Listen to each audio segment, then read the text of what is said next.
Hello everyone, and welcome back to another manga volume review. I am the Rat, and this is The Rat's Nest. Today we are discussing a volume that I enjoyed a lot. That seems to be the theme with this series, Berserk Volume 17. This is a good volume. You had a lot of different stuff that happened this volume. You had easily the best Berserk moment to have ever occurred happened here. And I can really appreciate that personally from a Berserk fan's perspective. And you also had some other little minor details in there. You had some minor character growth from Guts and that kind of thing. This was a very, very good volume. I did thoroughly enjoy my time with it.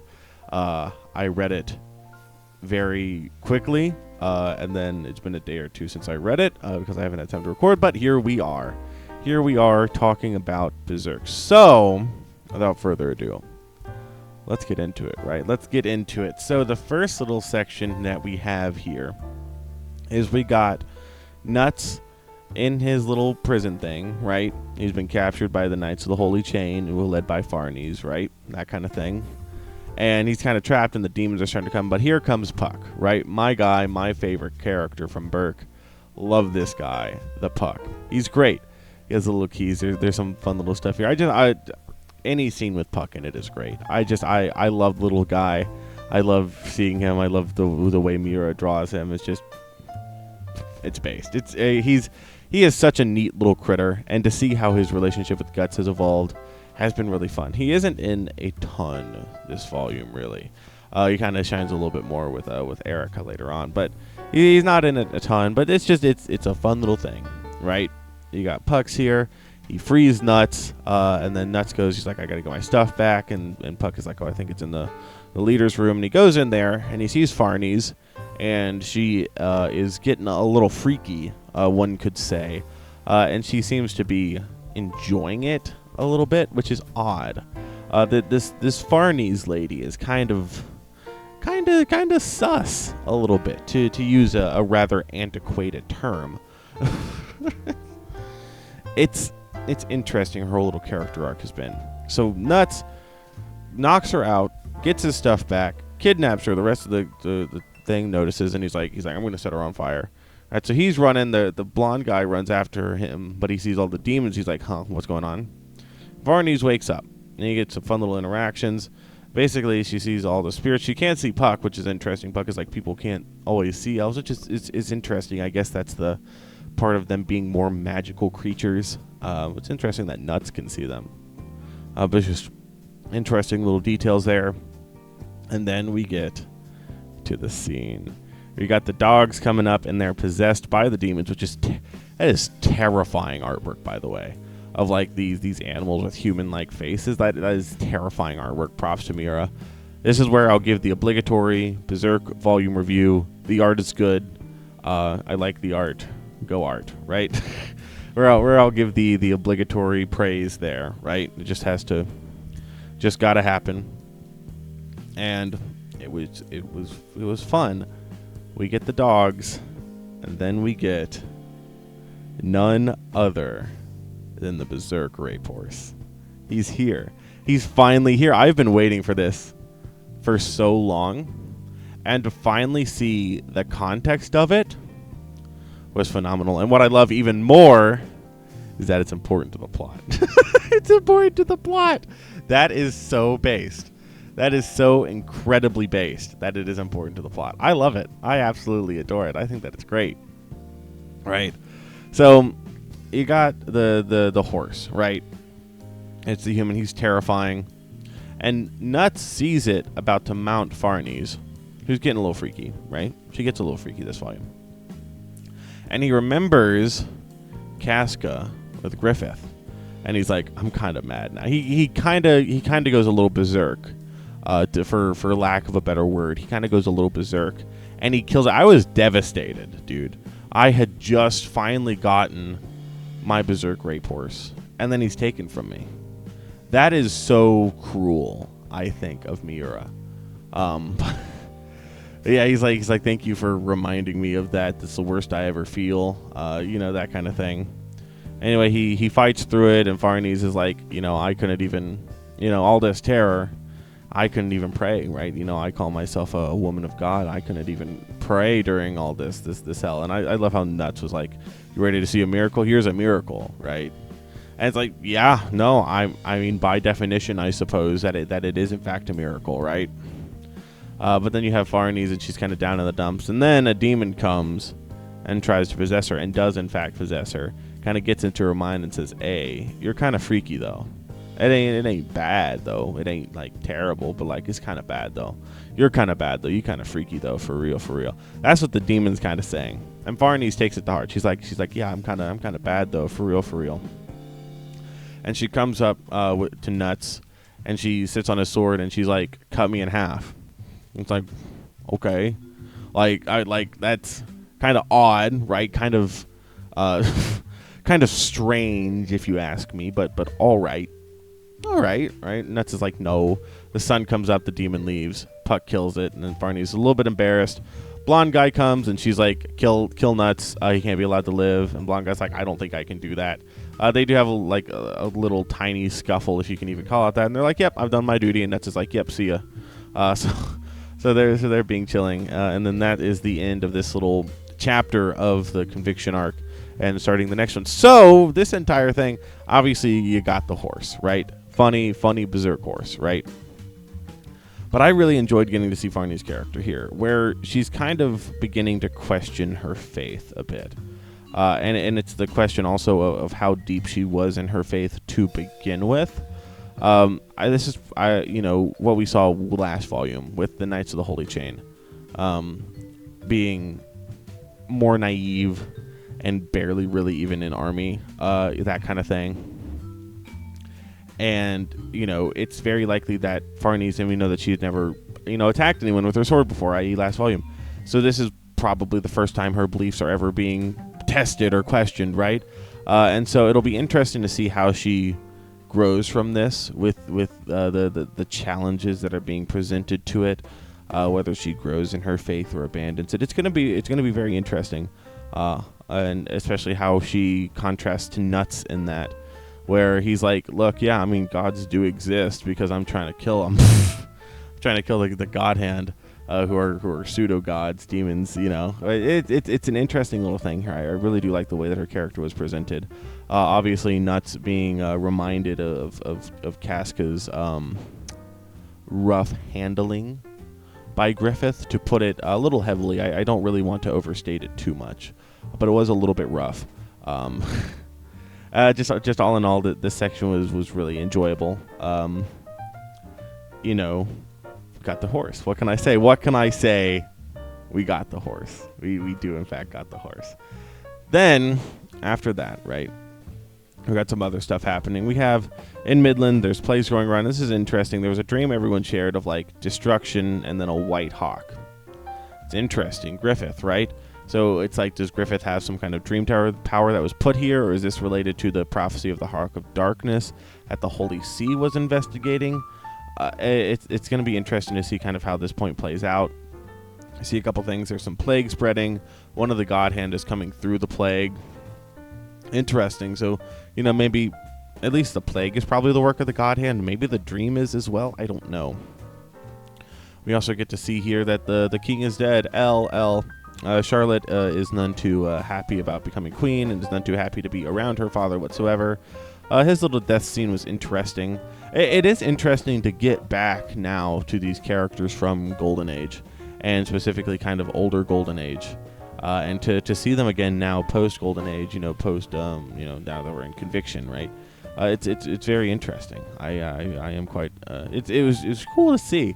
It'll be interesting to see maybe if Nuts kind of links back up with them to that kind of thing, because there isn't much connection to Golden Age right now, because Casca has had her mind broken, and Griffith is femto, and Rickard is basically the only one, because the rest of the band of Hawk are kind of dead. So Charlotte is an interesting character here in that she has the potential to be like a pre-Golden Age or a Golden Age character in the modern Berserk, and that's cool, right? I think that whenever you have something as big as the eclipse happen, and then you have a character change as drastically as Nuts has, getting to see him interact with someone from before all that again would be very interesting. and just seeing, a lot more of her, I think would be cool. I don't know if we will get to see more of her, but it's a cool little thing, right? Here we also get to see, I think, a bit of Zod, and he's like, yeah, battles are lame. None other than Skull Knight can satisfy me. Maybe that Nuts Kid, though. Maybe that Nuts Kid one day. I know one day, though, my fight will come. This Zod character's cool. I'm going to have to remember exactly where he came from. I'm going to have to finger through some of the old volumes to see exactly what his past was, so I can remember it. But it's gonna be cool. I am looking forward to what they do in the future with Zod, because he's an intriguing guy, not as intriguing as Skull Knight naturally, but he's definitely up there. He's definitely up there. And then we get Nuts, and he goes to sleep, but then the demon baby comes up, and he sees a vision of Casca burning at the stake, and he gets the vision. He gets like the prophetic words of like where the masses or the sheep meet, the blind sheep, and they erect a pillar of fire, that kind of thing. So it's like, okay, well, Casca's going to get burned at the stake. That's not good. So that's like, I need to go home. So then Nuts, for the first time in 2 years, goes back to Rickard, Erica, and Godo. And it's like, okay, this is cool. I really enjoyed all this little stuff with him and Erica meeting Puck, and Puck being there, and Puck being like, oh, I remember you a little bit, Rickard. And then Godo. There was a lot of cool stuff here. And then obviously Casca's missing, and that being Erica's fault. This is an interesting plot point, right? Because what it does is it opens the conversation, right? Where you have Nuts talk to Godo.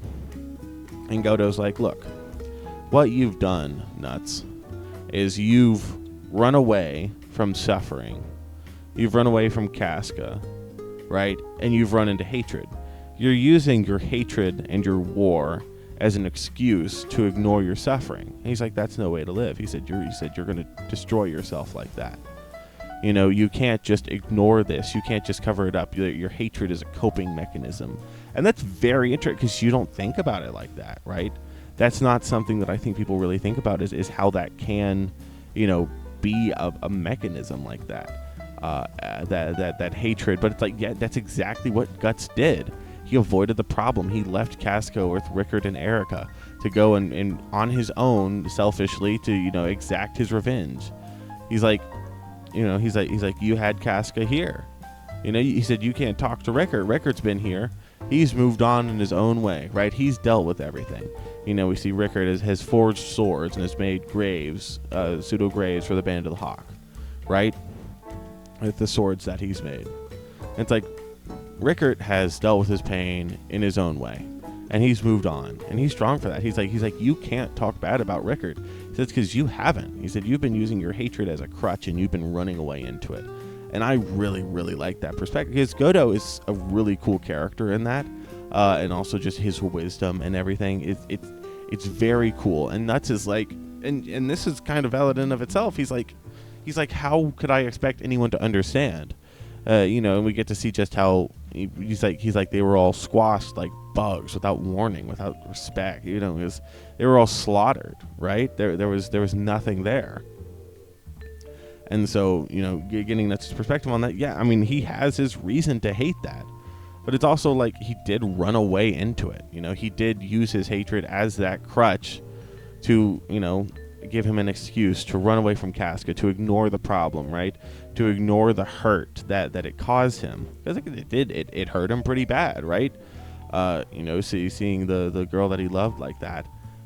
And after everything that had happened with all of their friends and with her and with Griffith and the betrayal, I mean, the guy was absolutely broken. It makes sense that he would want to run away from it.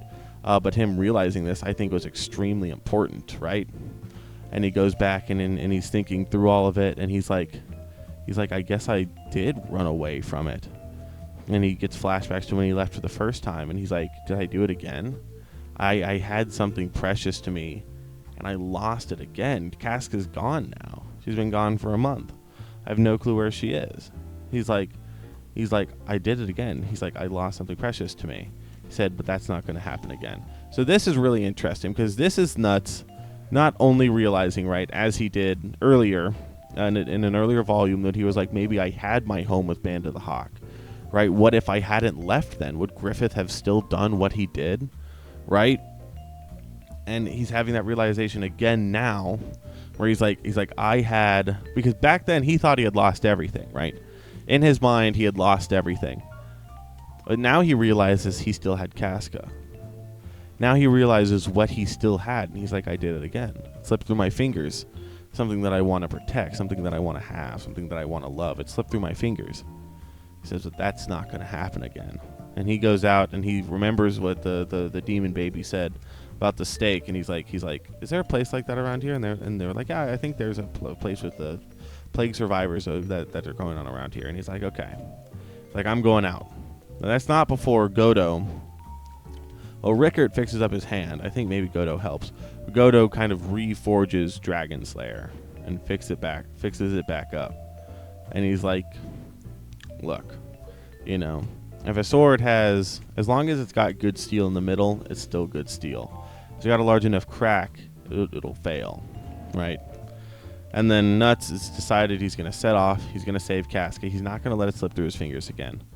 I think that this was really important because before this, Nuts was pure rage, right? He was pure rage and hatred towards the demons. I'm going to kill them all, right?